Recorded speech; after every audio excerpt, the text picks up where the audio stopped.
Hello guys, welcome back to my channel. आज जो है मैं नेक्स्ट चैप्टर का जो नेक्स्ट टॉपिक है वो कराने जा रही हूँ। नेक्स्ट चैप्टर जो है वो है बैंकिंग और इसका जो फर्स्ट टॉपिक था इस चैप्टर का प्रोसेस ऑफ क्रेडिट क्रिएशन, ये मैंने अपनी पहली वीडियो में आपको करा दिया है और मैंने इसको बुक से कराया है क्योंकि वहाँ पर बहुत अच्छे से एक्सप्लेन कर रखा था। अब आगे का जो चैप्टर है वो मैं आपको उसके नोट्स प्रोवाइड करा रही हूँ। आप चाहें तो इसको नोट डाउन कर सकते हैं और आपको एग्जाम के टाइम पर बहुत हेल्पफुल रहेंगे ये नोट्स। सो नेक्स्ट जो टॉपिक है वो है formula for the estimation of credit creation और मनी क्रिएशन, कि क्या फॉर्मूला होता है कि हम क्रेडिट क्रिएशन को या फिर जो मनी क्रिएशन बैंक करता है उसको किस तरह से एस्टिमेट कर सकते हैं, किस तरह से फाइंड आउट कर सकते हैं। सो मनी और क्रेडिट जो कमर्शियल बैंक के द्वारा क्रिएट की जाती है उसका फॉर्मूला होता है 1/RR इंटू कैश रिजर्व। अब यहाँ पर जो RR है वो क्या कहते हैं कि रिजर्व रिक्वायरमेंट क्या है कमर्शियल बैंक की, उसकी क्या परसेंटेज है जो भी उसको डिमांड डिपॉजिट्स हुए हैं, यानी जो भी पर्सन ने डिपॉजिट्स कराए हैं उसकी अब क्या रिजर्व रिक्वायरमेंट है। तो ये RR इस चीज़ से रेफर करता है। उसके बाद आता है मनी मल्टीप्लायर और क्रेडिट मल्टीप्लायर। अब इसका फॉर्मूला होता है K is equal to 1/RR। अब K जो है यहाँ पर K का मतलब है क्रेडिट मल्टीप्लायर और RR का मतलब है reserve requirement as a percentage of demand deposits of the commercial banks, कि क्या रिजर्व रिक्वायरमेंट है, किस तरह से जो है किस तरह की रिजर्व रिक्वायरमेंट है डिमांड डिपॉजिट जो भी कमर्शियल बैंक के पास हैं।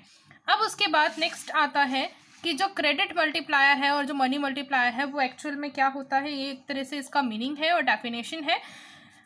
क्रेडिट मल्टीप्लायर और money multiplier is the reciprocal of reserve requirement. Reciprocal होता है रिजर्व रिक्वायरमेंट का जो कि बैंक जो है एक परसेंटेज डिमांड डिपॉजिट्स की सेट आउट करके रखते हैं पहले से ही। ये जो परसेंटेज सेट की जाती है ये जो है RBI के थ्रू की जाती है। सो इसका फॉर्मूला अभी हमने पढ़ा K is equal to 1/RR। अब इसका एक एग्जांपल देखते हैं। अगर रिजर्व रिक्वायरमेंट जो है वो 10% होनी चाहिए डिपॉजिट्स पर, तो जो क्रेडिट मल्टीप्लायर है वो क्या होगा 1/10%, तो 10 आ जाएगा। इसका मतलब ये है कि जो कमर्शियल बैंक्स हैं वो जो क्रेडिट को क्रिएट कर रहे हैं तो जो उनके एडिशनल रिजर्व है वो उनका क्रेडिट 10 टाइम्स क्रिएट कर सकते हैं। उसके बाद नेक्स्ट टॉपिक जो है वो आता है reserve requirement of the commercial banks, जो हमने अभी RR पढ़ा था। अब ये होता है कि कौन डिसाइड करता है अब RR इन कंट्रीज लाइक कनाडा और UK। It is decided and determined by the commercial banks. ये जो है कमर्शियल बैंक खुद से ही डिसाइड कर लेते हैं और ये बहुत ज़्यादा हिस्टोरिकल प्लेसेस पर देखा भी गया है। लेकिन इंडिया और USA में ये जो है डिसाइड की जाती है इनके सेंट्रल बैंक्स के द्वारा। वैसे जो कनाडा है और UK है उनमें तो खुद ही कमर्शियल बैंक्स आसानी से अपने आप कर लेते हैं कि कितना रिजर्व रिक्वायरमेंट उनको रखना है, लेकिन इंडिया और USA में सेंट्रल बैंक के द्वारा की जाती हैं। अब federal bank in case of USA and RBI in case of India. अब इस प्रोसेस को क्या कहा जाता है CRR, या इस जो रिजर्व रिक्वायरमेंट वो रखते हैं उसको हम कहते हैं CRR, यानी cash reserve ratio in the Indian banking system. और ये जो CRR है इसको हम लीगल रिजर्व रेशियो भी कह सकते हैं।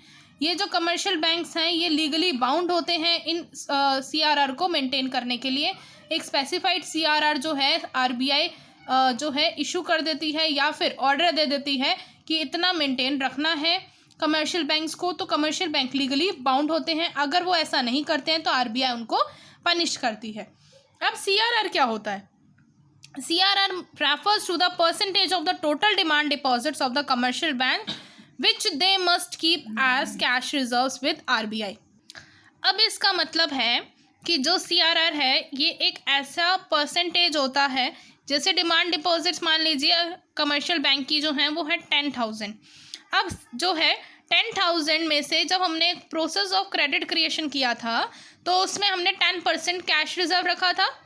तो वही कैश रिजर्व अगर 10% रख रही है, RBI ने यही ऑर्डर दिया है कि 10% ही होना चाहिए, तो वो जो 10% जो कैश रिजर्व रखा जा रहा है हम उसको बोलेंगे CRR। RBI अपने पास जो है मेंटेन रखेगी। जितना CRR ज़्यादा होगा, higher the CRR implies a lower value of credit multiplier.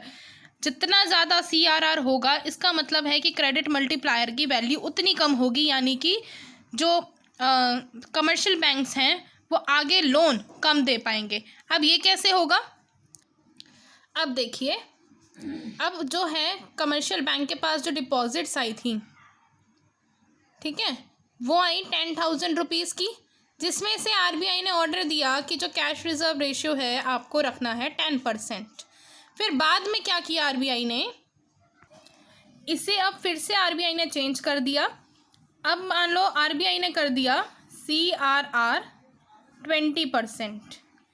पहले तो था 10,000 का हमें कितना निकालना पड़ता था कमर्शियल बैंक को, सिर्फ 10% यानी 1,000 रुपीज़, और बाकी का वो किस में दे देता था, 9,000 क्रेडिट में, लोन में दे देता था। अब RBI को कितना निकालना पड़ जाएगा, सॉरी कमर्शियल बैंक को कितना निकालना पड़ जाएगा, 10,000 का 20% यानी कि 2,000, और बाकी 8,000 देना पड़ेगा क्रेडिट। यानी यहाँ पे क्या हो गया, क्रेडिट कम हो गया। कैसे कम हुआ, जब RBI ने उस रेट को बढ़ा दिया। अगर हायर होगा CRR तो इसका मतलब क्रेडिट फैसिलिटीज़ जो हैं वो कम होंगी।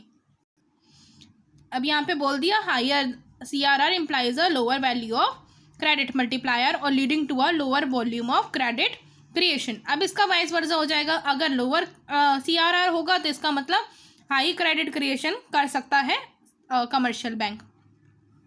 अब इसके बाद नेक्स्ट टॉपिक है CDR यानी कैश डिपॉजिट रेशियो। CDR को हम कैश डिपॉजिट रेशियो के साथ साथ करेंसी डिपॉजिट रेशियो भी बोल सकते हैं।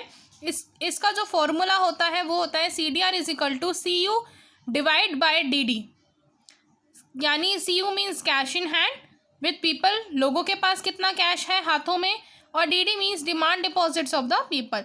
तो यहाँ पे करेंसी डिपॉजिट रेशियो की क्या डेफिनेशन हुई, currency deposit ratio refers to the ratio between money held by the public in terms of cash, कि कितना पैसा जो है कैश में पर्सन्स ने रख रखा है, और दूसरा money held by the people in terms of demand deposits in the banks, की बैंक में उनके पास कितनी डिमांड डिपॉजिट्स हैं। ये जो होता है CDR, ये जो है लिक्विडिटी प्रेफरेंस को रिफ्लेक्ट करता है पर्सन्स की। जितना हायर रेशियो होगा उतनी ही हायर ग्रेटर प्रेफरेंस होगी लिक्विडिटी की। तो ये जो है रिड्यूस करता है flow of cash in the banking system, banking system में जो ज़्यादा है कैश फ्लो होने का जो चांसेस होता है उसको रिड्यूस करता है, और लोअर करता है cash reserves of the commercial banks. अब इसके बाद आता है SLR स्टैट्यूटरी लिक्विडिटी रेशियो। ये रेशियो वो रेशियो होती है लिक्विड एसेट्स के ऊपर होती है।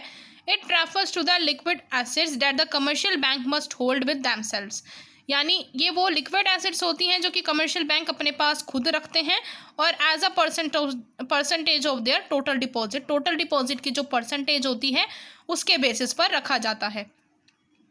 जैसे कि CRR को RBI डिटरमाइन करती है, उसी तरह से SLR को भी RBI के द्वारा डिटरमाइन किया जाता है इंडिया में, और ये लीगल रिक्वायरमेंट होती है जो सारे के सारे कमर्शियल बैंक को फुलफिल करनी होती हैं, जैसे कि CRR में उनको फुलफिल करनी होती थी।